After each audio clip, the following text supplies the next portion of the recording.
Siapa? Tanya siapa? Lalu tangannya digoyangkan dan kaleng berisi batu berbunyi berkerontangan. Wiro tersenyum lagi.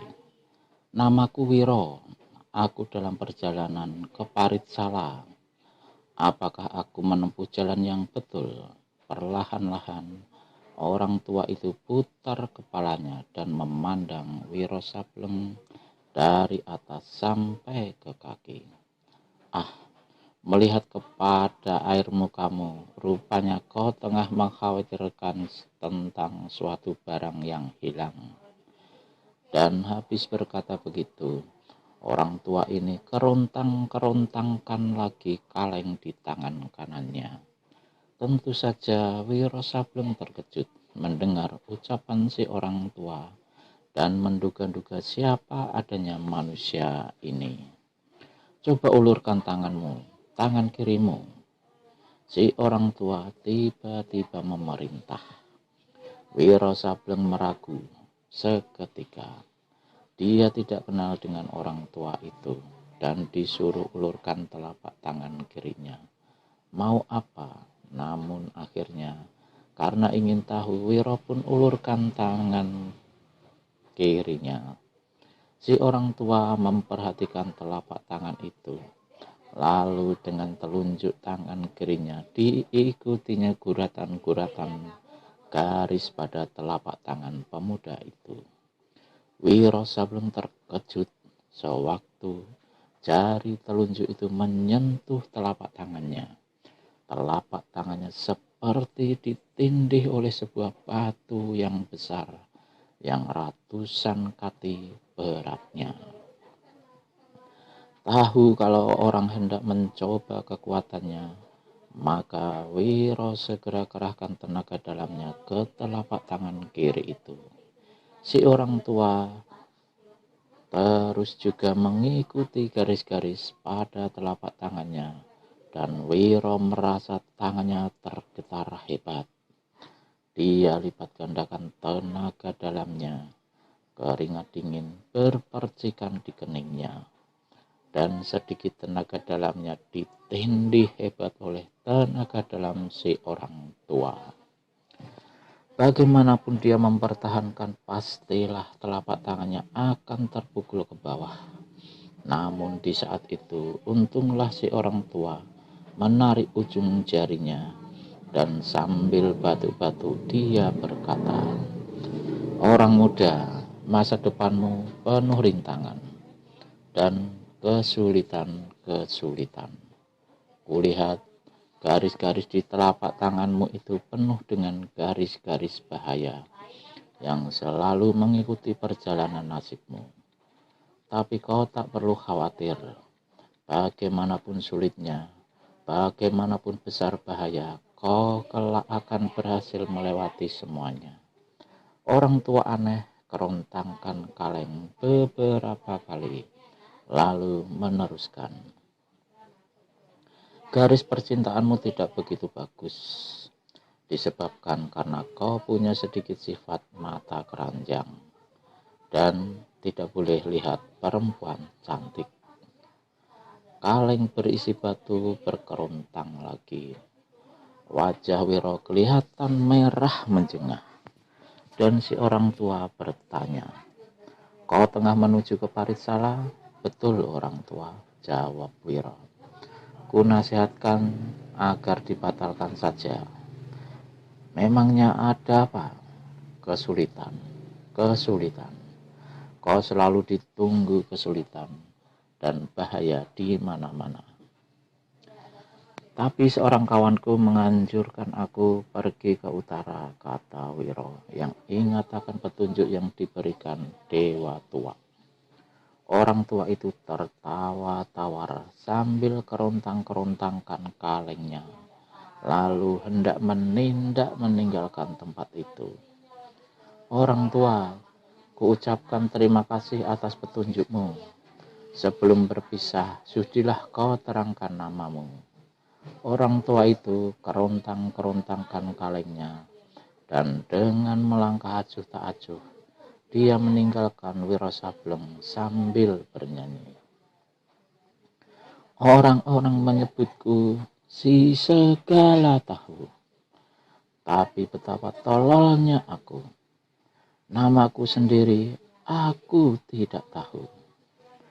Dua kalimat dalam lagu yang dibawakan orang tua aneh itu terus diulang-ulangnya sampai akhirnya dia lenyap di kejauhan.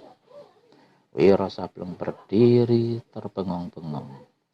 Orang persilatan mana yang tak tahu dan tak pernah mendengar tentang orang tua aneh yang bernama segala tahu itu.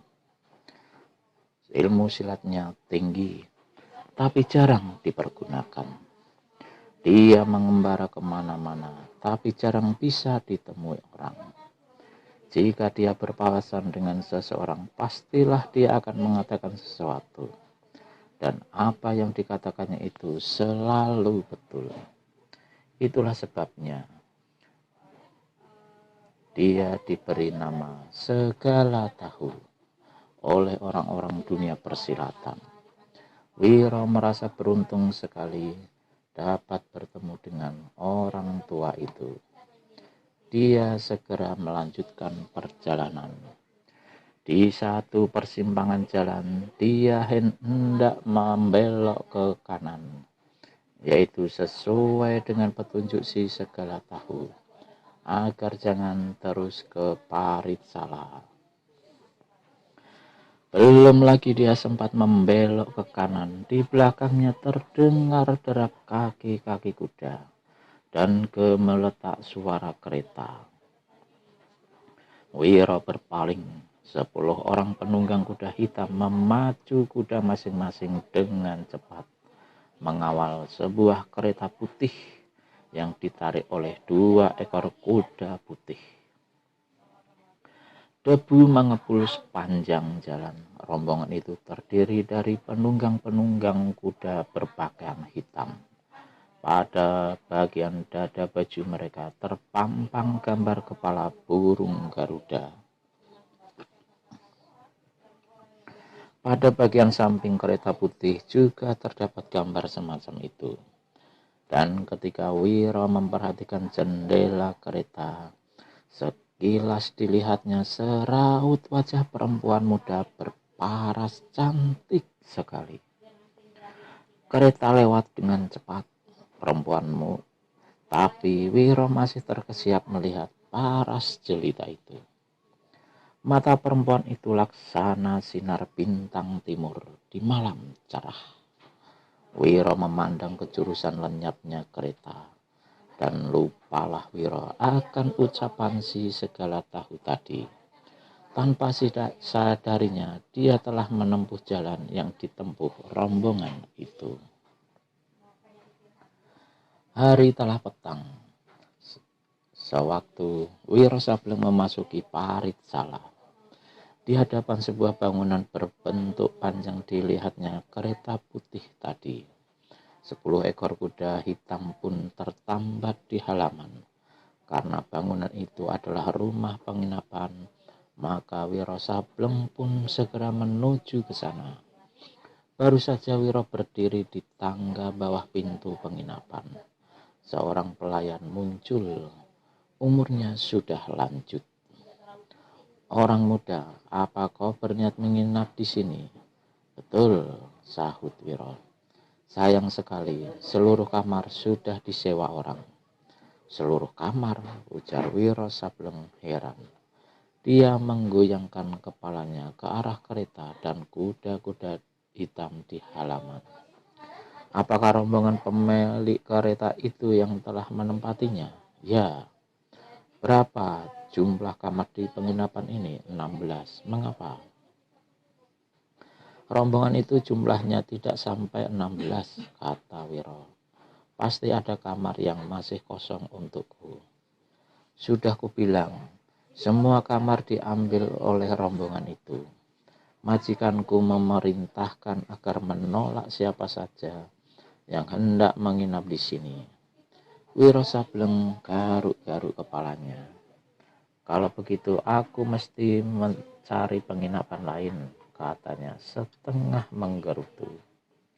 Di sini tak ada lagi penginapan lain. Bergumam Wiro. Terpaksa kau menolong menyediakan satu kamar untukku. Gudak buruk pun tak jadi apa. Tak mungkin orang muda. Seluruh penginapan ini sampai ke gudang telah disewa oleh rombongan itu. Wiro Sableng jadi penasaran. Apa kau kira aku tak sanggup membayar sewa untuk sebuah gudang tua? Atau kau minta sogo agaknya? Paras orang tua pelayan penginapan itu berubah kesal. Kuharap kau tak usah memaksa-maksa dan bicara lantang. Salah-salah kau bisa susah. Wiro keluarkan suara bersiul. Kenapa bisa jadi susah, Bapak? Tanya pemuda ini. Ah, tak usah kau banyak tanya. Pelayan itu putar tubuh hendak masuk kembali. Tapi Wiro mencekal bahunya hingga dia tak bisa bergerak. Katakan dulu kenapa bisa jadi susah, desis Wiro ke telinga pelayan itu. Dan si pelayan mendadak merasa kejut sewaktu merasakan bagaimana telapak tangan Wiro yang berada di bahunya membuat tubuhnya seperti mau amblas ke lantai.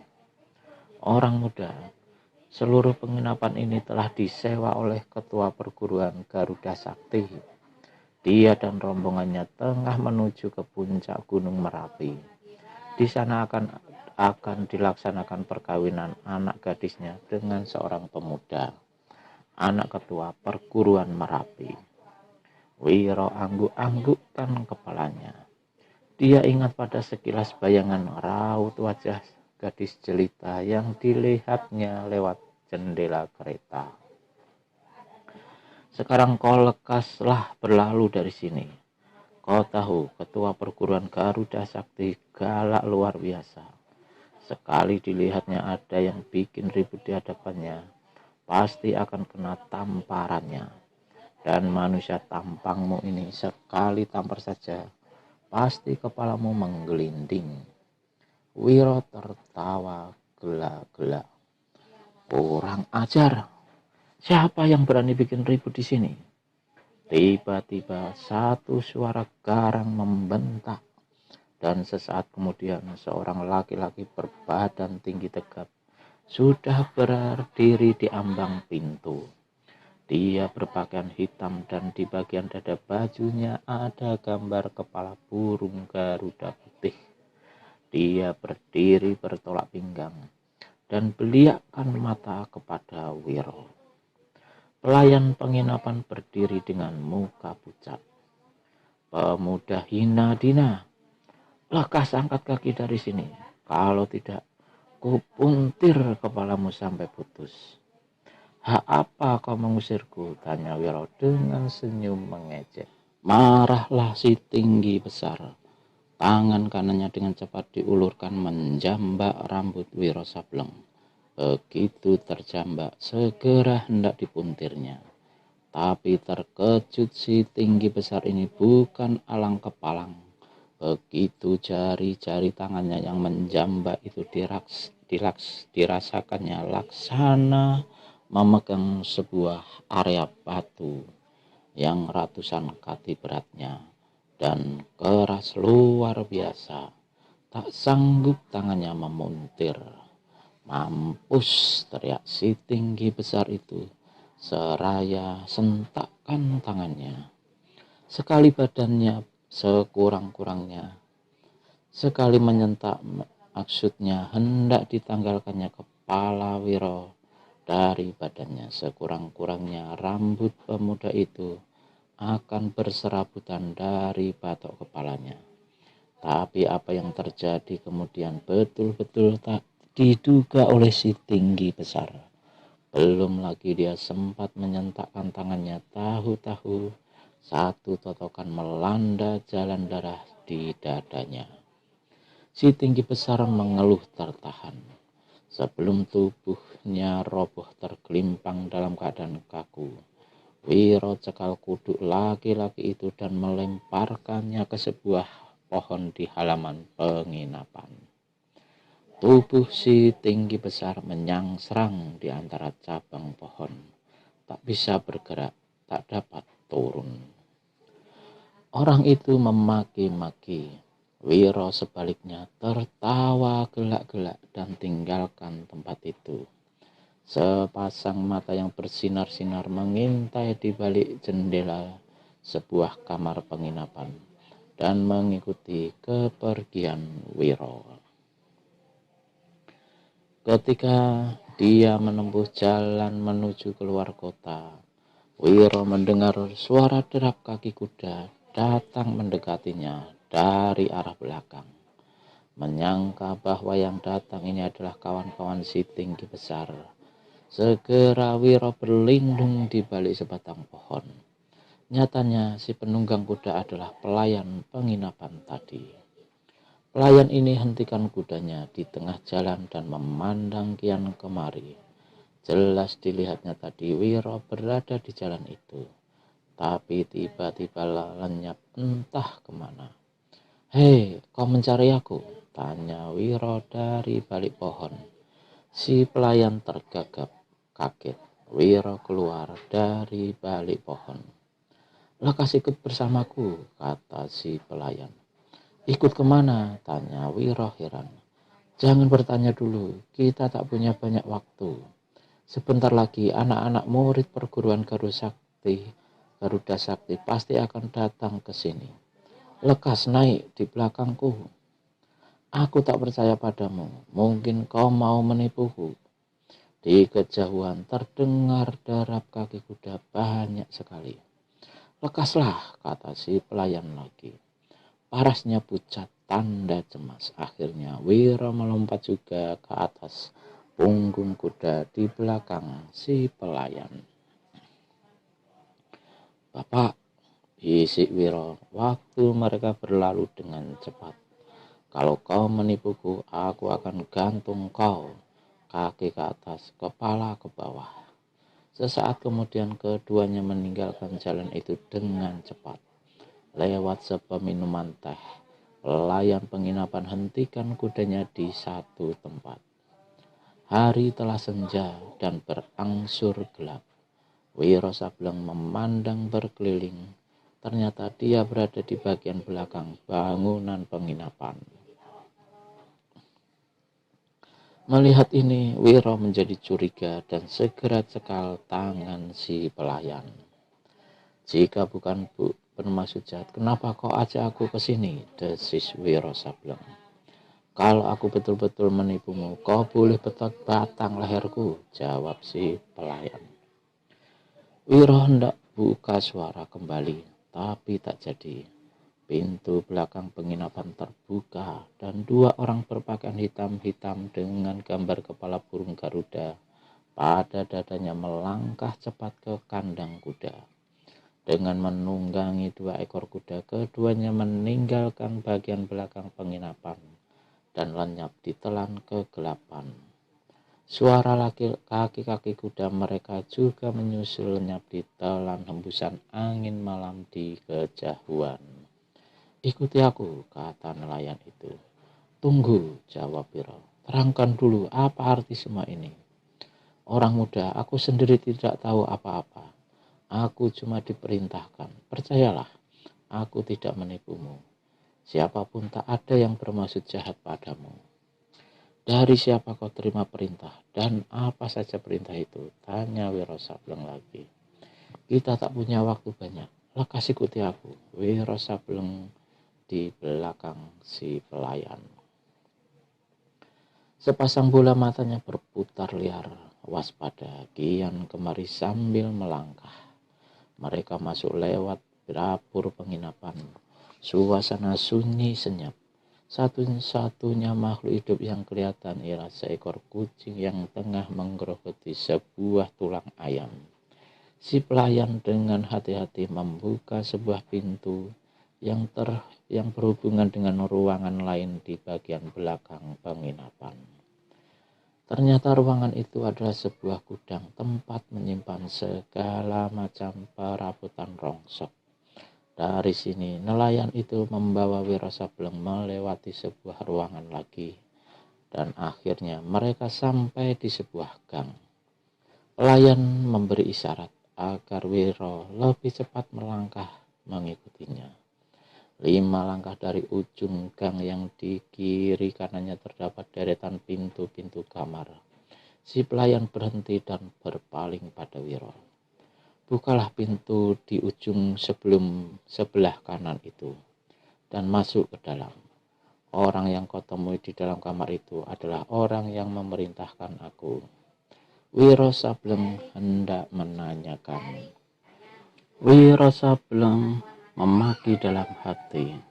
Sambil garuk-garuk kepala, dia melangkah mendekati pintu kamar di ujung kanan.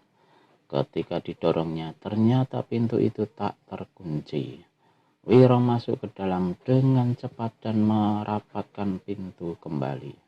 Begitu sampai di dalam kamar, terkesiaplah Wiro.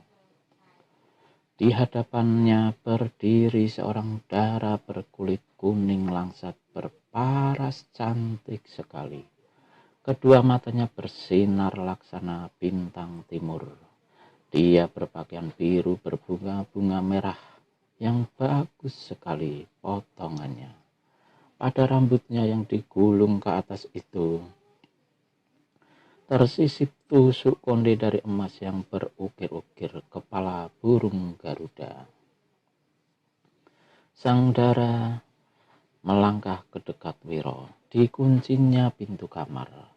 Berada sedekat itu, Wiro Sableng kembang kempis hidungnya mencium bau harum yang keluar dari sekujurnya tubuh sang dara. Dara jelita ini kemudian melangkah kembali ke tengah kamar. Saudari, apa artinya ini? Tanya Wiro. Betapapun dia tidak mengerti, tapi berdiri di hadapan si jelita itu, hatinya senang sekali. Tadinya dia menyangka akan menemui seorang laki-laki bertampang galak. Tapi tak dinyana, kini dia berhadapan dengan seorang gadis jelita. Dan Wiro ingat, dara jelita ini adalah gadis dalam kereta putih yang dilihatnya di tengah jalan tadi sore. Saudara, apa kau bisa bicara dengan ilmu menyusupkan suara? Si gadis bertanya perlahan. Wiro Sableng terkejut. Apaan pula ini? Tanyanya dalam hati. Tapi kepalanya dianggukkannya juga. Kemudian dengan ilmu menyusupkan suara, si gadis berkata, aku telah saksikan apa yang kau lakukan terhadap anak murid ayahku di depan penginapan ini tadi. Kurasa kau adalah orang yang bisa menjadi tuan penolongku. Wiro garuk-garuk kepalanya. Pertolongan apa yang bisa kulakukan untukmu? Kalau aku tidak salah duga, kau adalah anak gadisnya ketua perguruan Garuda Sakti. Si gadis anggukkan kepala. Aku dan ayah serta 10 orang anak-anak muridnya dengan tengah dalam perjalanan ke puncak Gunung Merapi. Pelayan itu mengatakan bahwa kau hendak melangsungkan perkawinan di sana dengan anak laki-laki ketua perguruan Merapi. Betul, bagus kalau dia mengatakan, hingga aku tak perlu panjang lebar menerangkannya padamu, jawab si jelita. Lalu sambungnya, perkawinanku dengan anak laki-laki ketua perguruan Merapi adalah secara paksa. Ayahku yang memaksa. Aku tak kuasa menolak paksaan itu. Di samping aku tak ingin pula menjatuhkan nama besar ayahku. Di lain hal, aku sama sekali tidak mencintai anak ketua perguruan Merapi.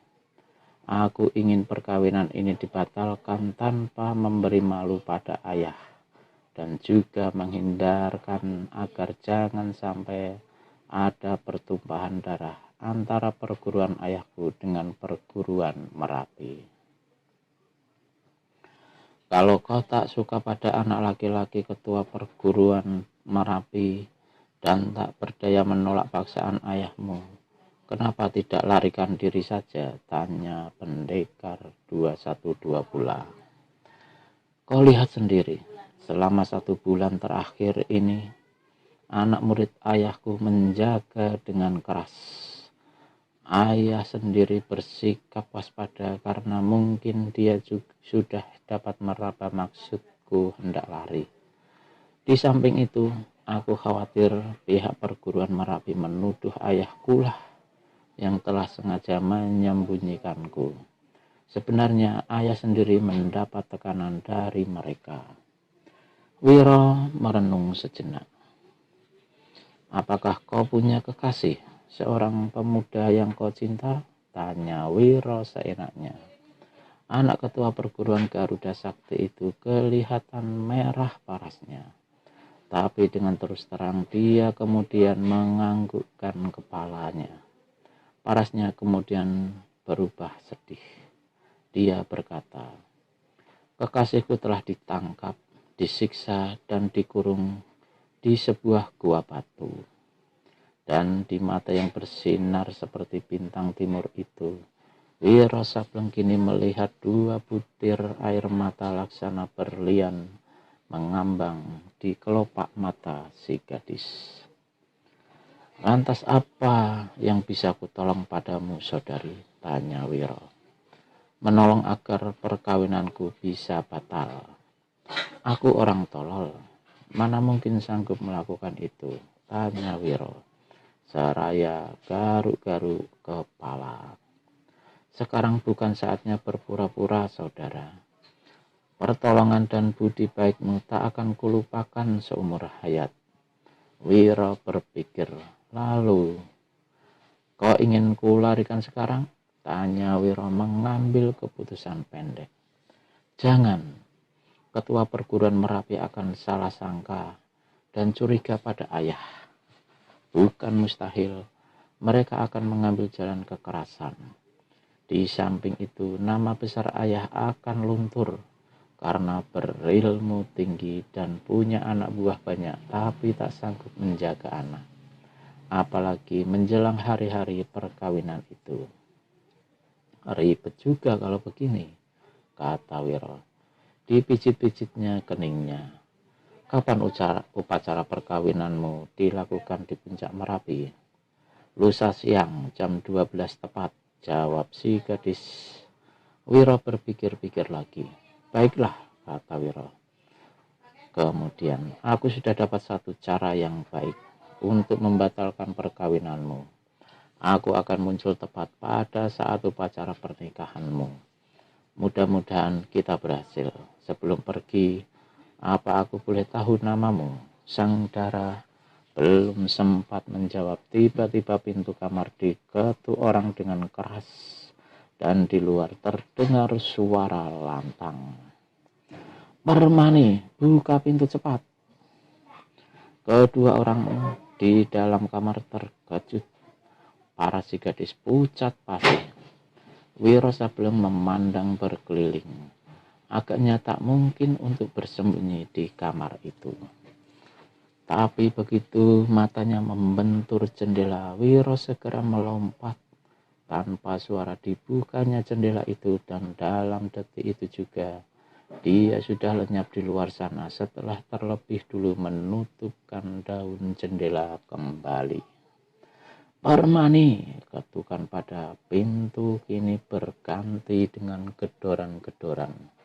Sang Dara cepat-cepat membuka pintu kamar. Seorang laki-laki bermuka klimis, bermata merah, dan berbadan tinggi tegap masuk ke dalam. 10 kuku-kuku jari tangannya berwarna putih dan panjang sekali. Dialah ketua perguruan Garuda Sakti yang bernama Manik Tunggul. Dia memandang berkeliling kamar dengan matanya yang besar penuh teliti. Permani berdiri di hadapan laki-laki dengan hati berdebar. Kau menyembunyikan seseorang di sini, Permani? Tanya Manik Tunggul. Permani tertawa. Kecurigaan ayah terhadap anak sendiri keterlaluan sekali, kata gadis itu. Siapa dan untuk apa pula aku menyembunyikan seseorang dalam kamar ini? Manik Tunggul memandang ke loteng, lalu memeriksa setiap sudut kamar, bahkan memeriksa kolong tempat tidur. 10 orang anak murid ayah mengawalku siang malam. Mereka berkepandaian tinggi. Jika seseorang masuk ke sini, masa mereka tidak tahu, ujar Permani. Manik Tunggul masih belum percaya akan ucapan anaknya itu. Dia melangkah ke jendela dan membukanya. Di luar suasana sunyi dan gelap. 2 orang anak buahnya tampak berdiri di bawah sebuah pohon.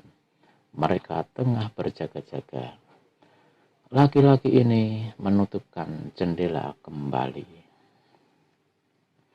Permani, menjelang hari perkawinanmu, kuharap kau jangan bikin hal yang bukan-bukan. Jangan beri malu ayahmu, kecuali kalau kau ingin melihat pecahnya permusuhan antara aku dengan ketua perguruan Merapi. Ayah, meski aku tidak suka pada calon suamiku itu, tapi mengingat kepadamu, aku tak bisa berbuat lain daripada patuh atas segala kemauanmu, kata Permani dengan tundukkan kepala. Manik Tunggul tepuk bahu anaknya. Kau anak yang berbakti, kata ketua perguruan Garuda Sakti itu. Kemudian melangkah ke pintu meninggalkan kamar. Malam itu di sebuah danau tua di tengah sawah, Wiro Sableng duduk termenung. Usahanya mencari lukisan perempuan telanjang masih belum selesai. Mengapa dia kini sengaja melibatkan diri dalam urusan orang lain? Mengapa dia telah menerima permintaan tolong seorang gadis, anak ketua perguruan Garuda Sakti? Bukankah ini berarti dia mencari sengketa, menghadapi 2 buah perguruan sekaligus? Wiro Sableng merutuki dirinya sendiri. Tiba-tiba dia ingat pada nasihat si segala tahu. Orang tua itu telah melarangnya pergi ke Paritsala.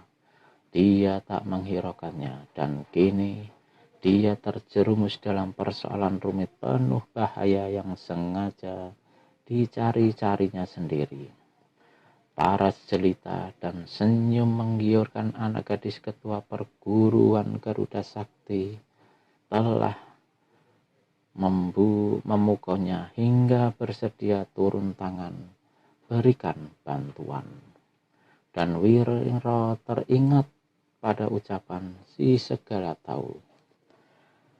Kau punya sifat mata keranjang, tidak boleh lihat perempuan cantik.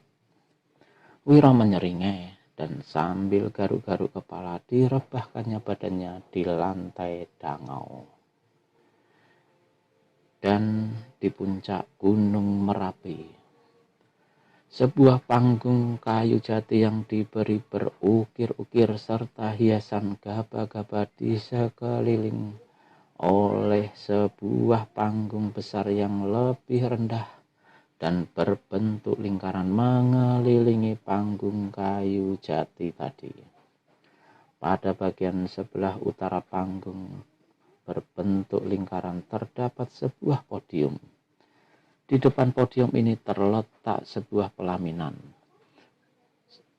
Seorang pemuda berpakaian bagus duduk di pelaminan ini. Pakaiannya yang bagus, topi tingginya yang bertaburan berlian, segala apa yang dipakainya. Semua itu tak dapat menyembunyikan parasnya yang buruk dan cekung.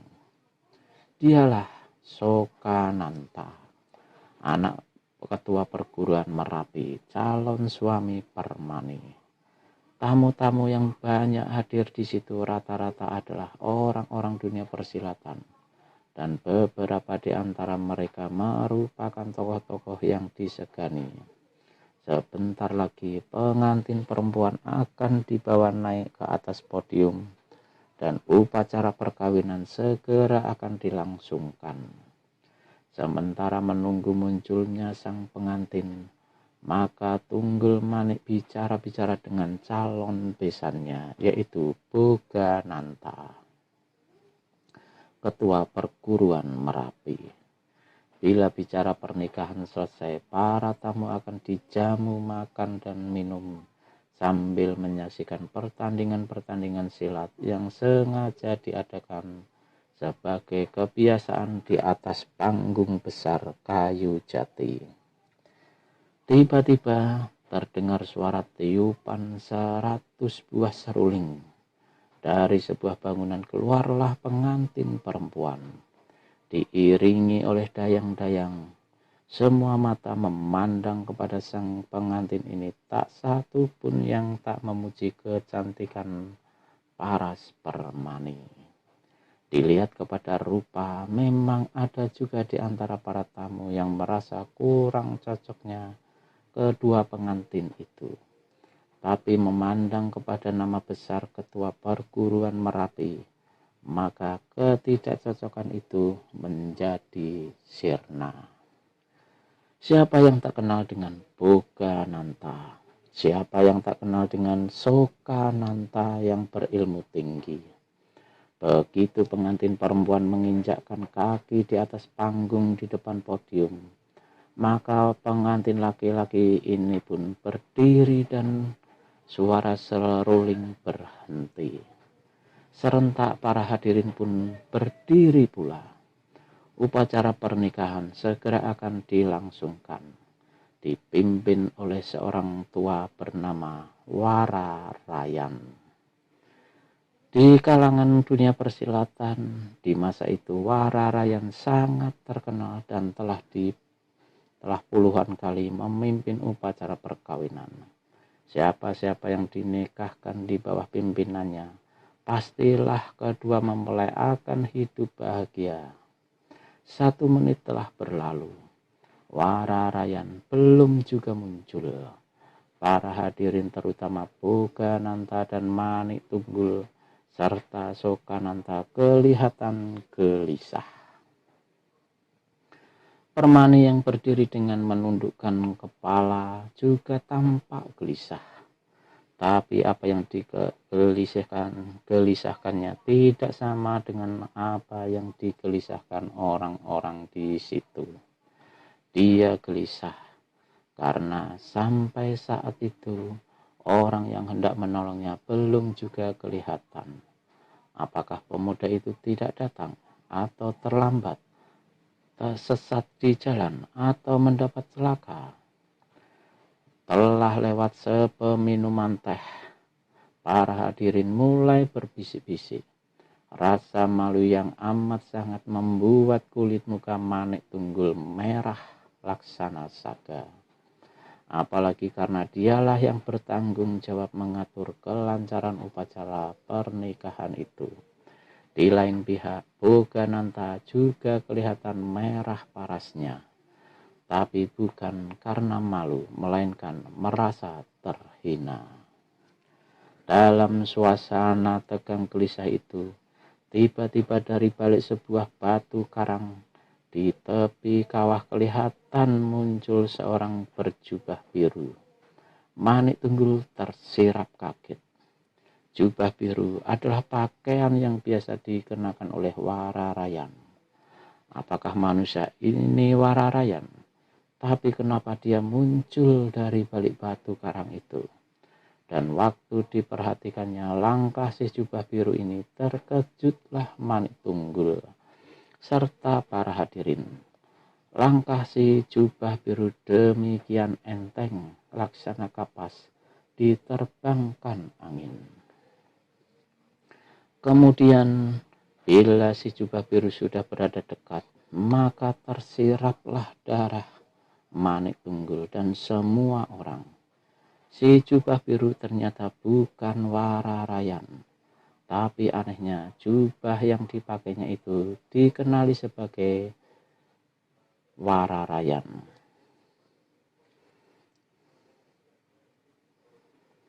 Dan itu sangat diketahui oleh Manik Tunggul sebagai milik Wararayan.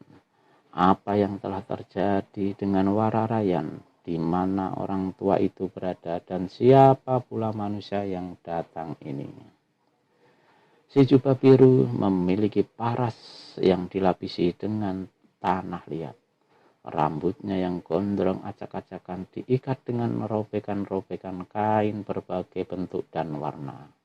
Di tangan kirinya ada sebuah pecahan kaca rias bersudut runcing, sedang di tangan kanannya menggenggam sebatang tombak pendek dari batu hitam yang banyak terdapat di sekitar kawah gunung.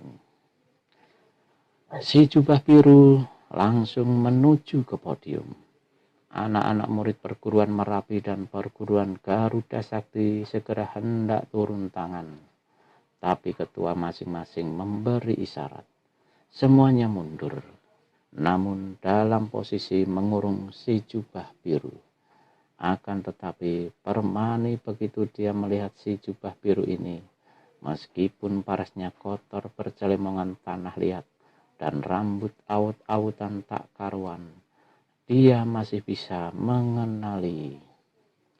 Si jubah biru ini bukan lain adalah Wiro, yang 2 hari lalu telah bicara dengan dia di dalam kamar penginapan.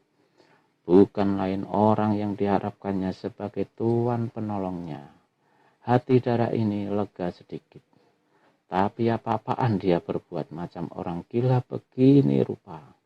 Tiba-tiba si jubah biru alias Wiro Sableng keluarkan suara macam orang tua dan menggigil. Dinginnya, dingin sekali. Dan kedua tangannya didekapkan di dada, sedang geraham-gerahamnya bergemelatukan, persis macam orang kedinginan.